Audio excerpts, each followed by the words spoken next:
ലാലേട്ടൻ ഇപ്പോൾ ട്രെൻഡുകൾ മാറിക്കൊണ്ട് വരികയാണല്ലോ ഓരോ കാലഘട്ടത്തിൽ. ഇപ്പോൾ നമുക്കറിയാം 6 പാക്കിൻ്റെ ട്രെൻഡാണ്. ഷാറുഖ് ഖാനും ആമീർ ഖാനും സൂര്യയും ഒക്കെ അടിച്ച് 6 പാക്കാക്കി അതാണ് പൗരുഷത്തിൻ്റെ പ്രതീകമെന്നൊരു കൺസെപ്റ്റിലേക്ക് പ്രേക്ഷകരെ കൊണ്ടുവരിക എന്നൊരു കാലഘട്ടമാണത്. അവരെല്ലാം എല്ലാ നായകന്മാരും ബോഡി ഫിറ്റ്നസ് മെയിൻറ്റെയിൻ ചെയ്യുന്നുമുണ്ട്. ലാലേട്ടൻ ഈ ഫിറ്റ്നസ്സിനൊന്നും അധികം കെയർ ചെയ്യുന്നതായിട്ട് കാണുന്നില്ല. ഇനി അതിലേക്ക് പോകണോ? ഇത്രയും കാലം നമ്മൾ ഈ ഗ്ലാമർ എങ്ങനെ നിലനിർത്തുന്നു എന്നുള്ളതാണ് ചോദ്യം. അല്ല, ബോഡി ഫിറ്റ്നസ് പറഞ്ഞാൽ പെട്ടെന്ന് ഇവർക്കറിയാം നമ്മുടെ ബോഡിക്കകത്തുള്ള ഫാറ്റിൻ്റെ ഒരു കണ്ടൻറ്റ് മൈനസ് ഒരു 12 എന്നൊക്കെ പറയുന്ന സ്ഥലത്ത് കൊണ്ടുവന്നാലേ ഈ 6 പാക്കൊക്കെ വെളിയിൽ കാണത്തുള്ളൂ. അതൊന്നും വളരെ ഈസി ആയിട്ടുള്ള കാര്യമല്ല.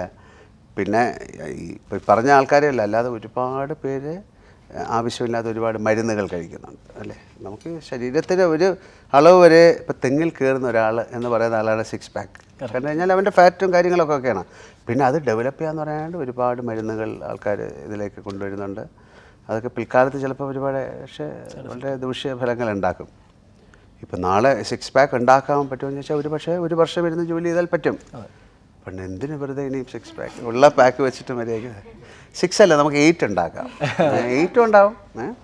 പക്ഷെ ബേസിക്കായിട്ട് നമ്മുടെ ഐ പ്രിഫർ അകത്തുള്ള ഹെൽത്തിനാണ് ഞാൻ കൂടുതൽ ഇമ്പോർട്ടൻസ് കൊടുക്കുന്നത്. അതൊരു എക്സ്ക്യൂസായിട്ട് പറയുന്നതല്ല.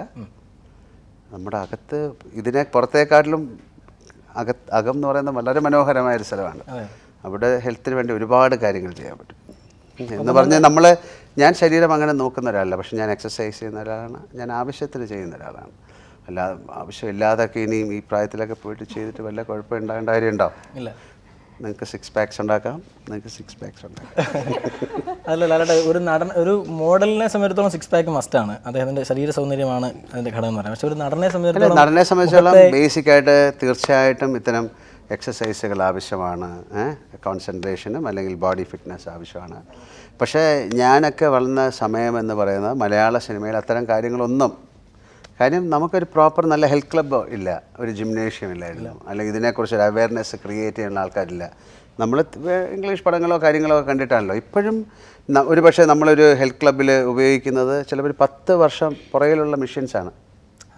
അതിന് പ്രോപ്പർ മെഷീനാകണം. അത് ആ മെഷീൻസിൽ നമ്മൾ എക്സസൈസ് ചെയ്യിപ്പിക്കാൻ പ്രോപ്പറായിട്ടുള്ള ഇൻസ്ട്രക്ടേഴ്സ് ഉണ്ടാകണം. അല്ലെങ്കിൽ മസിൽസിനൊക്കെ കുഴപ്പമാവും. ഒരു വെയിറ്റ് എന്ന് പറയുന്നത് പ്രോപ്പർ വെയിറ്റ് അല്ല, അല്ലെങ്കിൽ ഇങ്ങനെ ചെയ്യുന്നതിൽ വലത്ത് വശത്തെ സാധനം കറക്റ്റും ഇടത്ത് വശമൊക്കെ ആണെങ്കിൽ ഇതൊക്കെ ഒരുപാട് കാര്യങ്ങളുണ്ടാക്കാം. കാര്യം ഇത് നമ്മൾ ക്രിയേറ്റ് ചെയ്യുന്നതാണ് ഒരു മെഷീൻ വെച്ചിട്ട്. അപ്പോൾ അതിനെ പറഞ്ഞു തരാൻ നല്ല ആൾക്കാർ വേണം അല്ലേ. നിങ്ങളുടെ ഫുഡ് ഹാബിറ്റ്സ് പറഞ്ഞു തരാൻ വേണം.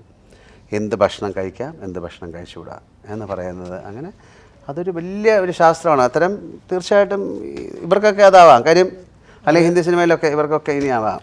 നമ്മൾ ഇനി ഇത്തരം കാര്യങ്ങൾ അല്ലേ. ലാലേട്ടൻ ഈ നാച്ചുറാലിറ്റിയുടെ ആളായതുകൊണ്ടാവാം. അല്ല, അതുകൊണ്ടായിരിക്കും ഇനിയിപ്പം എന്ന് പറയുന്നത് ഇനിയാണ് കൂടുതൽ ഹെൽത്ത് ശ്രദ്ധിക്കുന്ന ഒരാളാണ് ഞാൻ. എന്ന് പറഞ്ഞാൽ മോർ ദാൻ മസിൽസ്, ഞാൻ എൻ്റെ ഹെൽത്തിനെ കുറിച്ച് ശ്രദ്ധിക്കുന്ന ആളാണ്. അല്ലെന്നും പറയാം, ആണെന്നും പറയാം. എനിക്ക് തോന്നുന്നു ലാലേട്ടൻ പറഞ്ഞ പോലെ തന്നെ ആ കാലഘട്ടത്തിൽ ലാലേട്ടനൊക്കെ സിനിമയിലേക്ക് വരുന്ന കാലഘട്ടത്തിൽ ജിമ്മുകളില്ല, പക്ഷേ കളികളൊക്കെ ഒരുപാടുണ്ടായിരുന്നു. അതിലൂടെയാണ് ബോഡി മെയിൻറ്റെയിൻ ചെയ്തുകൊണ്ടിരുന്നത്. ഈ ലാലേട്ടൻ ക്രിക്കറ്റ് കളി, പിന്നെ അത്യാവശ്യം കുങ്ഫു, ബോക്സിങ് അല്ലേ, റെസ്ലിങ്ങിൻ്റെ കാര്യമൊക്കെ നമുക്കറിയാം. അപ്പോൾ അങ്ങനെയുള്ള കായിക വിനോദങ്ങളിലൂടെയായിരുന്നു മെയിൻറ്റെയിൻ ചെയ്തുകൊണ്ടിരുന്നത്.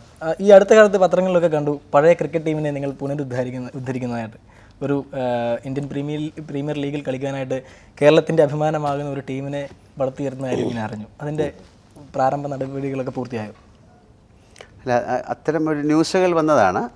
എന്ന് പറഞ്ഞാൽ അതിൻ്റെ കുറേ ആൾക്കാർ അതിൻ്റെ പുറകിൽ ജോലി ചെയ്യുന്നുണ്ട്. അപ്പോൾ അത് എന്ന് പറയാനോ അല്ലെങ്കിൽ അതിനെക്കുറിച്ചൊരു കറക്റ്റ് കാര്യം പറയാനുള്ള സമയമായിട്ടില്ല. ഒരു പക്ഷേ ഉണ്ടാകാം, ഒരു പക്ഷേ ഉണ്ടാകില്ല. അതുകൊണ്ടാണ് തീർച്ചയായിട്ടും അത്തരം കാര്യങ്ങളിലേക്ക് ഒരുപാട് പേര് അതിനെ സഹായിക്കാനോ അല്ലെങ്കിൽ അത്തരം കാര്യങ്ങൾ ചെയ്യാൻ തയ്യാറായി മുന്നോട്ട് വന്നിട്ടുണ്ട്. അപ്പോൾ അത് കറക്റ്റാകുന്ന സമയത്തേ അത് പറയാൻ പറ്റും.